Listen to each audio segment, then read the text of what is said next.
C எங்களுடைய schools நாங்கள் வரும்பொழுது, எங்கள் ஸ்கூல்ஸ்லேருந்து அடுத்தது கல்லூரிக்கு போகிறாங்க இல்லையா? அப்போ வந்து ஆர்இசிங்கிறது மிகப்பெரியது. எங்கள் ஸ்கூலில் திருச்சியில் ஆர்இசியில் சேர்றது பெரிய விஷயம். ஆஹா.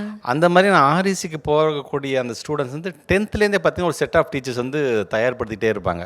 ஓகே. ரொம்ப எங்களுக்கு அதெல்லாம் பார்க்கும்போது ஒரு பிரமிப்பான நான் பார்த்தது உள்ள அப்படியே அந்த டயத்தில் நம்மளும் எப்படியாச்சும் அந்த குரூப்பில் போய் ஒரு ஆளாக சேரக்கூடாதா?